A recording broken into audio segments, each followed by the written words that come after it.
This is the 8th generation Toyota Camry. It started in 2018, got a little refresh for 2021. But with the Honda Accord getting a complete redesign for 2023, you know, that means that the Toyota Camry will be carried over to 2024. Why? Because they can, and because they are still the #1 selling midsize sedan. They are still outselling all other midsize sedans for 2023 by 58,000 units. So there's no rush for them to redo some things, but there are some things that need to be touched up, need to be redesigned, need to be updated, and we will get to those here in just a few minutes. This Camry is the Hybrid XLE trim in Supersonic Red. Now with the XLE trim, you get the automatic LED headlights and daytime running lights. They are also steering responsive so that you can see around the corners at night, and this blue Toyota logo, that is how you know that it's a hybrid. Now you come around to the side here, and with the XLE trim you also get these 18-inch machine-faced wheels. These are one of my favorite OEM wheels. I think it really makes the car look even sportier and kind of gives it a little bit of an update and refresh for this year. So the engine that comes with this Camry Hybrid is a 2.5 liter 4-cylinder with the hybrid Synergy drive system. It gets 208 horsepower. It's tied to an electronic CVT with front-wheel drive. Camrys only have front-wheel drive. Toyota hasn't decided to go all-wheel drive yet. You get a 0 to 60 in about 7.4 seconds, which is not extremely quick, but it is kind of about the middle of the segment.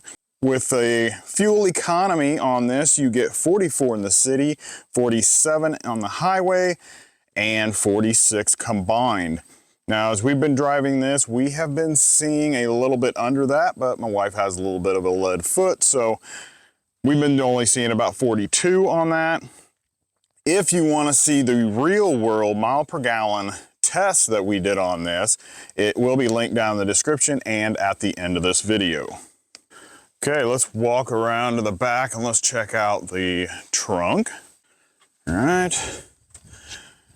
Not huge, but a decent amount of space back here. We've got 15.1 cubic feet of space, and you do have a 60-40 split with the back seats that you can drop those to gain a little more space.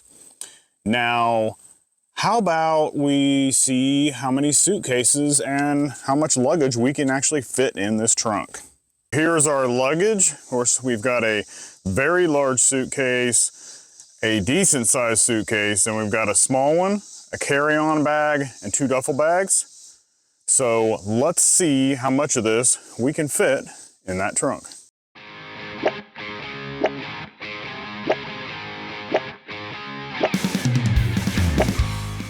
Okay, well, there we go.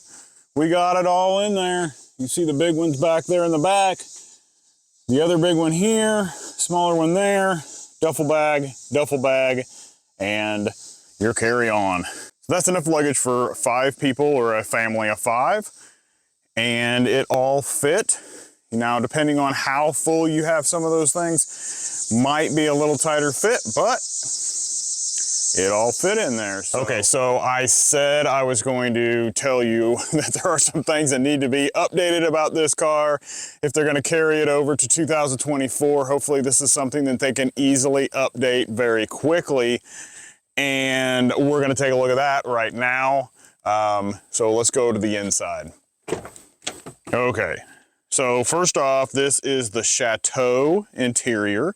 It is very nice, very beautiful. I like the light with the dark tones. It just looks really good. It's not a black, it's actually like a dark charcoal gray.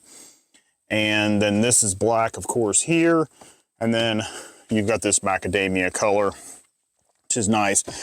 This is just hard plastic here, so I'm not a big fan of that, but this is nice soft touch leather right here. The seats are all leather.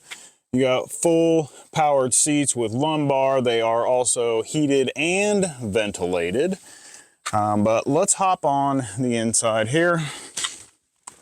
I am going to go ahead and start this up because it is a scorcher today. Here is what we're talking about needing updated. One, we're going to need this infotainment screen. Needs to be updated. So hopefully they're going to do something about that. Maybe they'll update the software system, but hopefully this little area won't be too hard to update. It's got this Y design here that my wife likes. I am not a big fan of all of this. It seems like it's too much and too big. I don't know how you guys feel about it, but I would like something a little bit smaller, a little more stuff integrated into the dash, but straight across and open this whole area up. It would feel a lot bigger in here.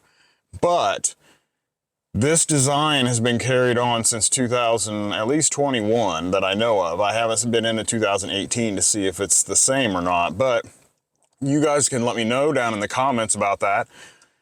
But I do like the way that it is set up. You have your climate control right here, is easy to do. The infotainment screen is really nice. It's easy to get to. Like I said, it is a little dated because it does have buttons on the sides and everything, and pretty much nowadays everything is touchscreen, and this is still touchscreen too. I mean, when you switch things over, you can it is a touchscreen, but you have home buttons and stuff, and buttons that probably don't necessarily need to be on there. And then you move down here and you have a USB back here, and that is so you can connect your Apple CarPlay and Android Auto. That's the only way that you can connect it. You do have a 120 or a 12 volt plug there. This here, I believe, is a cell phone charger, but we got it to work one time, but then it wouldn't work after that, and so I'm not real sure. But if you push it back, you do have a little bit of cubby hole there, a little space, but I don't see anything additional in there other than it is just a storage space. Couple cup holders right here, and you have a traditional shifter, which I love. I love having a traditional shifter. It just looks great instead of having some fancy push and pull buttons and all that stuff. And then you go back and you have your eco, normal, and sport modes. And you have auto hold, and then you have the EV mode. And EV mode will keep it in electric as long as you're driving under a certain speed for as long as it possibly can. And then it will switch on to the engine. That speed is probably less than 30 miles per hour. It may be even lower than that.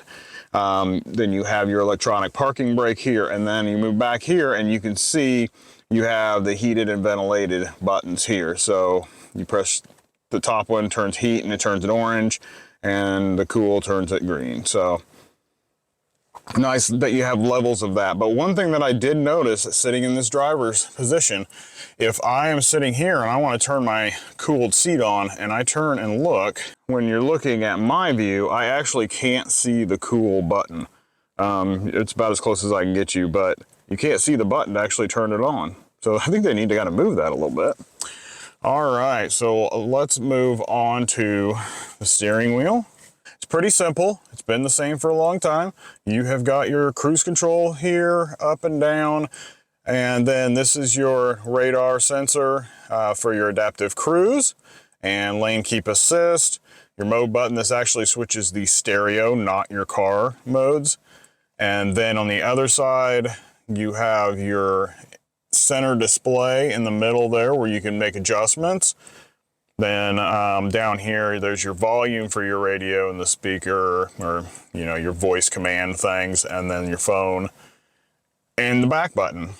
All right, so now let's move on to this driver's display. Now the driver's display is actually kind of nice. I do like it.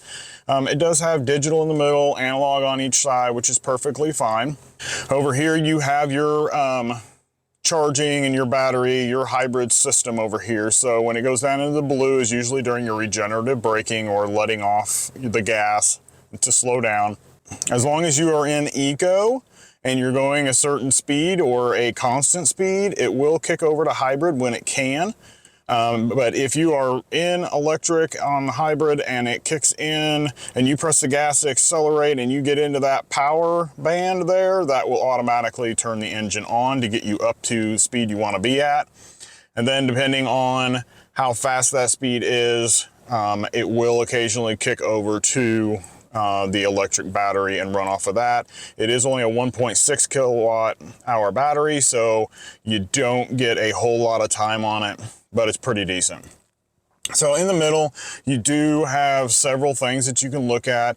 Up here, you have all of your adjustments. That's your lane keep assist and lane centering, which is right there. You can turn that on and off. I have it off because I don't like to drive that way, but my wife likes it on. So we have to switch that back and forth. So that's all fine there. And then if you go down here, this is your trip information. And one thing, maybe you guys can tell me down in the comments, but the trip on here, I can't find where it says how many miles I've driven on this trip because I reset it when I got the car.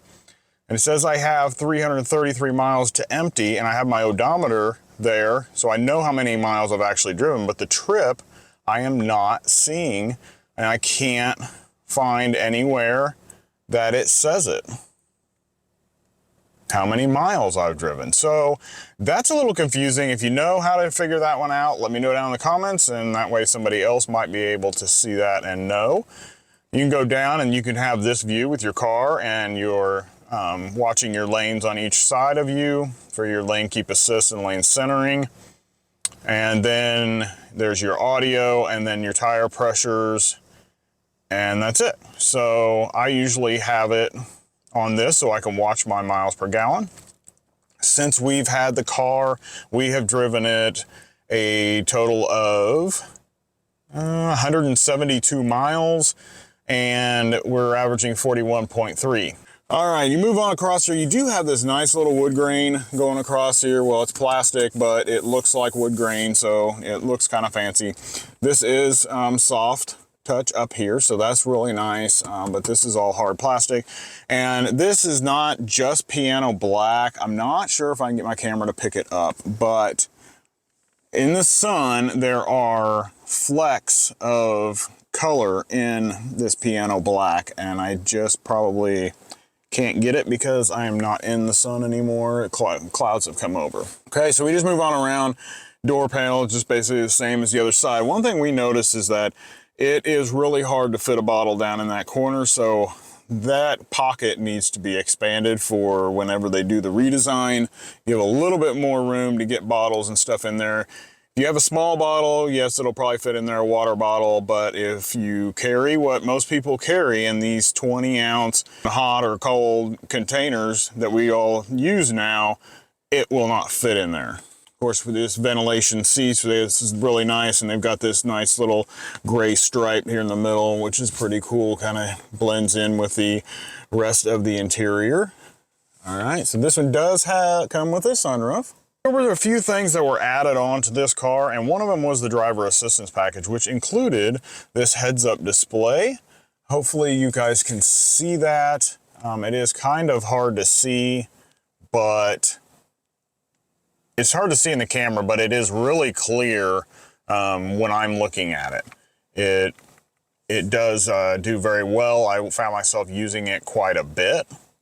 And then we have got the ventilated seats that we just talked about. So those were the two major things in that, and that was a $1,400 add-on. There are several other things in that, but these were the two main ones. And then we also added the navigation package. Now the navigation package gave you this 9-inch infotainment screen and a 9-speaker JBL stereo system. So JBL is pretty decent. It's not anything crazy, but it is pretty nice, and it does have a subwoofer with it. Then it also gives you the wired Apple CarPlay and Android Auto. And then I will show you guys the backup camera. so you guys see what that looks like. There's your backup camera. It's nothing special. It is a little cloudy, little grainy, so it's not the best picture that you can get, but you know, it is outdated a little bit, and hopefully with maybe for next year, they'll update that system and a few other things, but yeah, it may be 2025 before we see a full update on all this stuff. You do also have another camera view button. So there is a 360 view, which is actually a pretty cool view that you can see. So that's a play and pause. So it does a whole video, and then you can click. I did not know this. You can actually pick what color your car is. Well, that's pretty cool. I've never seen that. That's awesome. Wow. All right, we all learned something new today, or at least I did. What else we got here? Oh, you can do blue or bronze. Well, this one's red, so I'm just gonna leave it on red. All right, that's it for that. I did forget to show you the center console. Is pretty good size, and of course it does have a USB and a USB-C plug, but it looks to be that these are only for charging your phones. This one here is the one you have to use for your Apple CarPlay and Android Auto. These inside here, you probably will not be able to use for that. That was all the stuff on the inside and the front. So let's go to the back. I'm gonna get in, we'll see the space that we have, and then I'll show you the inside, and then we'll load up the kids. All right, let's check the space here in the back seat. And my seat is in my driving position, and I've got pretty good amount of room here, probably 3 inches or so. Plenty of room, I can relax a little bit. Headroom, probably got about 2 inches of headroom, so that's good back here also. Now we'll get in here. You saw how I fit in here, so I will just show you my headroom real quick. As you can see that I've got, you know, a couple fingers width above my head, so that's pretty decent. Back here, you do have pockets in the back seats, which are pretty good, and then you do have some ventilation right here, but there are no USB plugs back here, so nobody can charge their phones or anything like that back here. There's your door pocket back here. You do have soft touch leather here, so that's nice. And this is all soft touch. This is a little softer, but not as soft. This is hard right here. You got hard plastic down here at the bottom, just like the front. Seats are decent back here. They're pretty comfortable. You got a center armrest here, and that has your cup holders for the rear seats. Other than that, it's really not bad. Here's another look at the front dash design. You'll have to let me know down in the comments if this is something you guys like. If you really like this design. My wife likes it. I don't. It's not my favorite. But let me know what you guys think, and whether they need to update it and what you think they should change. Okay, so we are gonna load up our kids. So you guys see what it looks like with children in the back. These are our pig children. No, we don't think that they're our real children, but we don't have kids. Ours are grown, and this is just kind of represent what it would look like with kids sitting in the back. Yeah, their legs will probably be a little bit longer, but you know, they are pigs, so they got short legs. But you can see there's plenty of room for 3 back here. You can even have room for a couple car seats and maybe somebody sitting in the middle, but there's definitely plenty of room. Okay, so we've got out here in the sun, so you guys can see this supersonic red color. You know, I don't know what you guys think about it, but it just kind of looks like a normal red to me, but it is a nice red. I'm not a red person, but I'm sure a lot of you are. If you do like it, that's great. It'd be a great choice. It looks really good. And like I said, I do love the wheels. I think they're awesome. So let's talk about some pricing on this car. And so what we've got right now is a base Camry Hybrid is going to start at $28,855. You go up to the Hybrid XLE, which is what this is, but in the start, it's going to start out at $33,745. And with this one here, with the options and the destination fee, our tester here comes in at $40,232. So, you know, that's going to be up to you and what your decision is on what options you want to add. You want to add that navigation package for $1,700. Do you want to add that driver assist package, which has the heads-up display and the ventilated seats? For me, I don't know, the ventilated seats are starting to become something that you really got to have. But, you know, the heads-up display, I don't really mind whether I have it or not.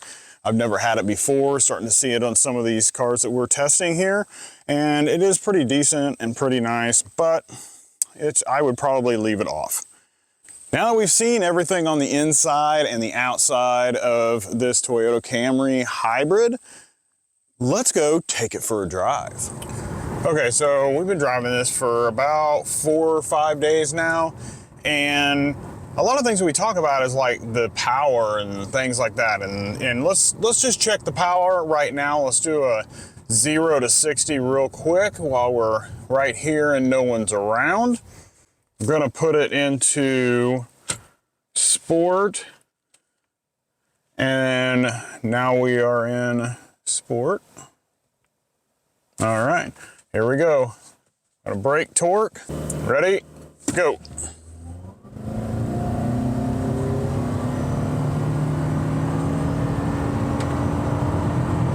60. All right. That really wasn't too bad. It seems like it takes off a little slow, but then it actually keeps gaining power, it seemed like. Clear up until I hit 60.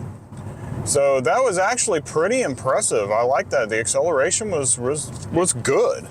Can't fault that. It's not like quite like an electric car that kind of, you know, throws you into the back of your seat as soon as you hit the accelerator, but you know, it did keep gaining power as I was accelerating, so you wouldn't have any problem getting away from somebody if you needed to get away from someone. So I really did enjoy that. You know, I talked earlier about the heads-up display, and you can actually see it really well right now. So I'm gonna put this back in to drive, and we will do an acceleration test. We're gonna do one more, see what happens here. I'm gonna leave it in drive instead of in sport. All right, so I have it in sport. 1, brake torque. 1, 2, 3, go. Oh yeah, that's a little more pull. That's good. Yeah, 60, all right. Yeah, not too bad. That was actually really good. It says 7.4, which is not terrible. It's not as good as others that I've been in. We drove a Santa Fe SUV, and it goes 0 to 60 in 7 seconds. So, and I believe the Honda Accord was actually just a little bit quicker. I think it was right around 6.8. So this could do a little bit better, I feel, but it's definitely sufficient for what it is. The Camry is supposed to be an efficient car, especially the hybrid, so you're not supposed to be going 0 to 60 in 3.5 seconds and burning a gallon of gas in 2 seconds. So, you know, it is what it is, but Toyota has done a very good job with this Camry. And we're speaking of gas mileage and burning up gas, and you got 44 in the city, 47 on the highway, with a combined average they're saying around 46. Now, I did my real world mile per gallon test, so if you want to see that, it'll be linked at the end of this video as soon as it's up, and it will be linked in the description also. And it did very well. And we've been driving this around for, like I said, for 5 days now, putting about 176 miles on it so far. We averaged right around 42 yesterday. It says 40 and a half today, but it's been hot. I've had the car running and idling while doing this review, so that has dropped some. So I would definitely expect to get 44 to 46 as probably an average, but like I said, watch my video, it'll tell you what you can really expect. So now I want to talk about the suspension and the driving dynamics. So the suspension in this is good. It's a nice ride. It doesn't hit bumps harshly, so you have a soft impact on those, and that's probably because of the 18-inch wheels, so you have a little bit more tire profile. But I like a little sportier suspension. I like to feel like I'm planted on the road. And so when you talk about driving dynamics and you take this through curves and corners and at a higher rate of speed, it doesn't always do that great. So you feel like you've got a little bit more body roll and lean going into that corner, and you can really feel when it's just about had enough. But for an everyday driving purposes, it's excellent. It drives smooth. It takes normal corners easily without any issues, without any tires breaking loose or anything like that. It does a very, very good job. But I personally like a sportier feel, a sportier car. If I'm in an SUV, I kind of expect to have some body roll or lean and stuff. When I get into a car, I want to feel kind of like I'm low to the ground and I'm in a sports car. No matter what kind of car it is, I want to feel like I'm in a sports car. That's just how I am and how I like to drive. So, you just have to decide whether it's right for you. I feel it's going to be right for any average person. They're going to love this car. They're going to think it's great. They're going to think it handles like it's on rails. And that is what this car is made for. This is made for a commuter car, a economic family car, a road tripping car that's going to give you a nice ride, get you where you want to go, and be able to enjoy your life. Okay, so seat comfort. This has been a big stickler for this car and these Toyota Camrys, because there's a lot of people who like the seats and there's a lot of people who feel the seats are kind of stiff and hard. I do feel that they are a little stiff, and generally I would say they will probably soften up over time. But I have read comments from other people that said they did not soften up, and this car, our tester here, has 7,780 miles on it, and they still feel tight and stiff to me. Sophian from Redline Reviews actually reviewed this car when it was several months ago, when it was newer, and he said the same thing about the seats, that they were hard and wasn't sure they might soften up. Well, I have this car now, and with 7,700 miles on it, and they still feel pretty stiff and hard to me. They're not horrible. I did feel like I was getting a little bit of back pain on that testing drive that I was doing for 2 hours straight. And then the other thing that I noticed is the bolstering on it, I feel, needs to be a little tighter. I think it needs to be a little thicker, a little tighter around the body.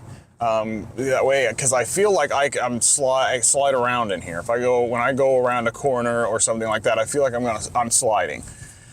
A smaller person than me is really going to feel like they're sliding around. So they might, take into consideration, Toyota, that you might do a little bit more sport seat feel to these cars.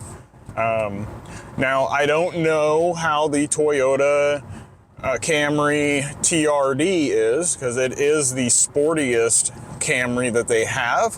Maybe it does have the sport seats in there, and maybe it just is a little bit better, but You know, I don't know that for sure. So I haven't had a chance to drive it yet. I don't think that the exterior noise is real bad. I can't hear some wind noise right now, and it's not too windy outside, but you know, we're driving, you know, 58 miles an hour, but it's not bad. You turn on your radio, you're never going to notice it. So it's about that level. The one thing I did note, I don't hear any road noise. So there's no road noise coming from tires or because it's lower to the ground or anything like that. Sounds really good there. There might be just a little bit of wind noise coming from the windows and stuff, but nothing too severe. It's the Camry. It's the same way a Camry has always been. It is a great economical car. It is a good price. It's worth the money. You won't be disappointed. And there's just a few things that, you know, they need to kind of update, you know, and maybe make some adjustments too in the future. But other than that, I think if you're looking for a Toyota Camry, I would say get this XLE because it is the luxury Camry. If you do want a little bit sportier feel, you can get the XSE. It gives you a little sportier look to the outside, even though this one looks pretty sporty to me.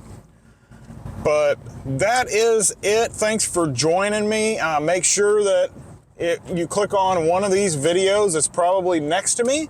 And if you don't like the top one, you'll probably like the bottom one.